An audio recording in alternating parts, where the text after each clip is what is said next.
Iran के proxy गुटों का ड्रोन होने का दावा है। इससे पहले IRGC का दावा किया गया था कि उसके प्रॉक्सी इराक में ग्राउंड से हमला शुरू कर चुके हैं।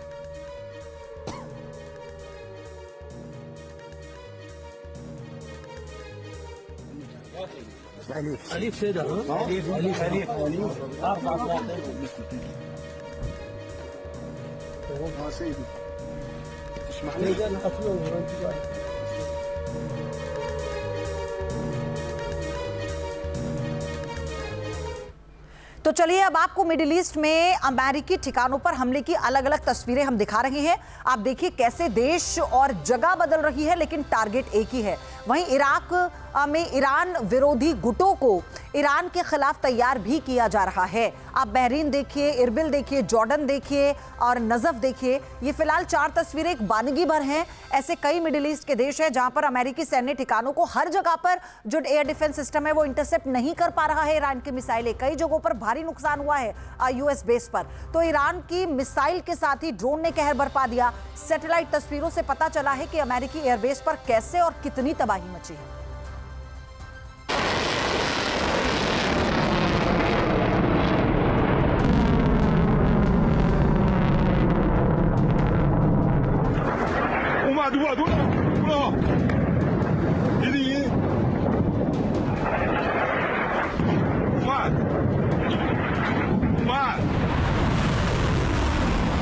खाड़ी देशों में ईरान ने ज़लज़ला पैदा कर दिया है।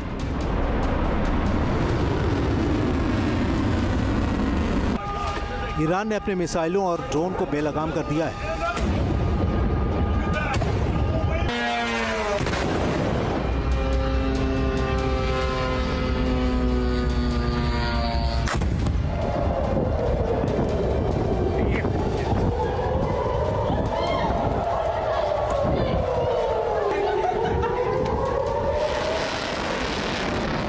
ये तस्वीर ईरान की ताकतवर मिसाइलों की लॉन्चिंग की है, जिनका सीधा टारगेट अमेरिका के मिलिट्री ठिकानों को अपनी जमीन देने वाले मिडिल ईस्ट के मुल्क हैं।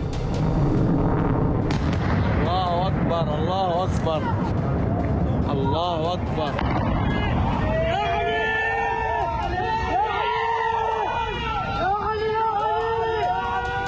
अमेरिकी बेस वाले तमाम देशों में ईरान ने जिस तरह से मिसाइलें बरसाई हैं, मकसद साफ है, बदला।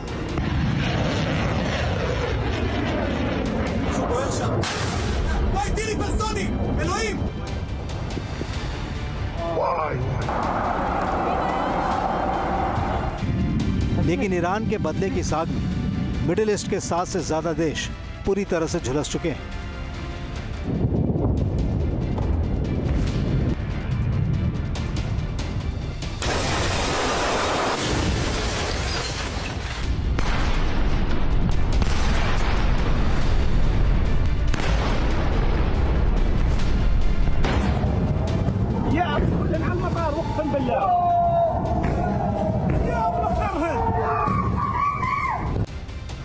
ये तस्वीर रॉकेट के शार्पनेल की है, जो एक घर के अंदर बिस्तर पर गिरा पड़ा है।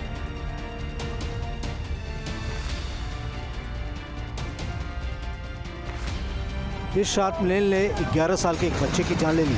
माना जा रहा है कि ईरान के हमलों के दौरान इस घर को भी निशाना बनाया गया था।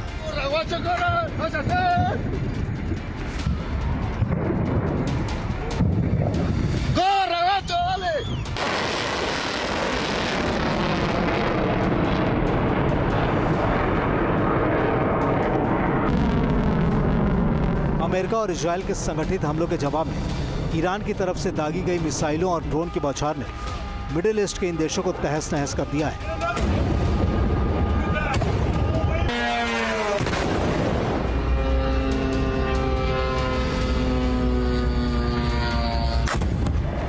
ये तस्वीर ऑयल फैसिलिटी सेंटर पर हुए ईरान के हमले की। ऑयल सेंटर का एक हिस्सा पूरी तरह तबाह हो गया है और वहां से काले धुएं का मोटा गुबार निकलता हुआ दिखाई दे रहा है।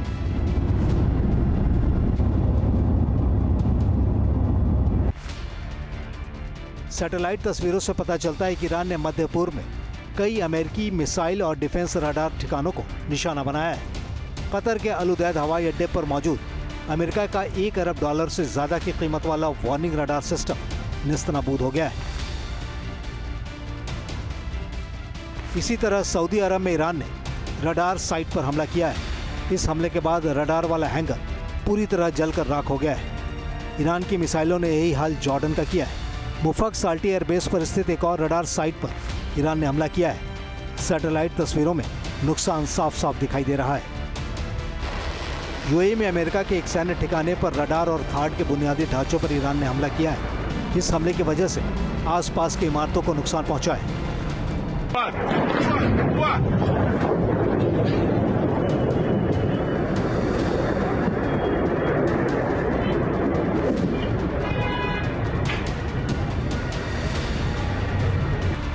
ईरान के हमलों से खाड़ी देशों में अमेरिका के मिसाइल डिफेंस सिस्टम पूरी तरह से एक्सपोज हो गए हैं। जैसे जैसे जंग की मियाद बढ़ती जा रही है, ईरानी मिसाइल हमलों का खतरा बढ़ता जा रहा है। Team news nation.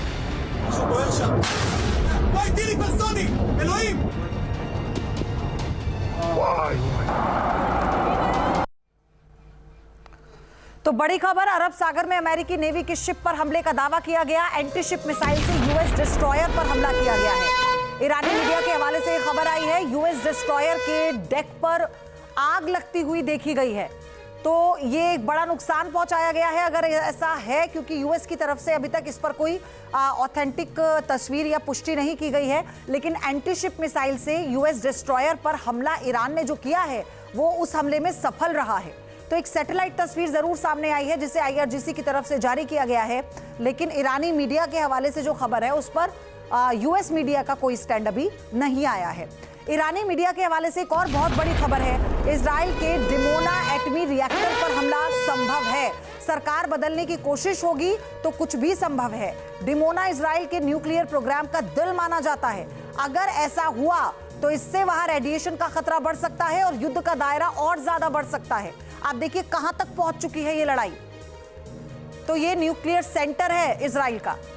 एक और बड़ी खबर, अमेरिका से B-2 बॉम्बर ने फिर भरी उड़ान। ईरान पर अटैक के लिए निकला है B-2 बॉम्बर। अमेरिका से डियागो गार्सिया बेस की ओर बढ़ रहा है B-2 बॉम्बर। इससे पहले भी, यानी जब ये युद्ध शुरू हुआ था उस वक्त भी B-2 बॉम्बर का इस्तेमाल अमेरिका की तरफ से किया गया। इसके बाद फिर B-1 बॉम्बर ने उड़ान भरी और अब आप देखिए कि B-2 बॉम्बर जो है उन्होंने एक बार फिर से ईरान पर हमले के लिए उड़ान भर ली है। इसे आकाश का बेताज बादशाह कहा जाता है। इसकी मारक क्षमता से लेकर इसके युद्ध में डटे रहने का कोई सानी नहीं है। ईरान में नई लीडरशिप को लेकर बोले हैं अमेरिकी राष्ट्रपति डोनाल्ड ट्रंप। ईरान की लीडरशिप तेजी से खत्म हो रही है। जो लीडर बनना चाहता है वो आखिर में मर जाता है, डोनाल्ड ट्रंप ने कहा, और जो भी उत्तराधिकारी होगा वो मर जाएगा। तो ये बड़ी अपडेट है, ये बड़ा बयान आया है इस दौरान डोनाल्ड ट्रंप का। वो ये कह रहे हैं कि जो लीडर बनना चाहता है आखिर में वो मर ही जाता है। ये सीधी थ्रेट है डोनाल्ड ट्रंप की तरफ से।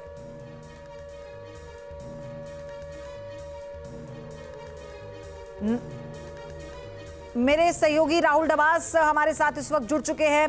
राहुल, B-2 बॉम्बर ने एक बार फिर से उड़ान भर ली है और अमेरिकी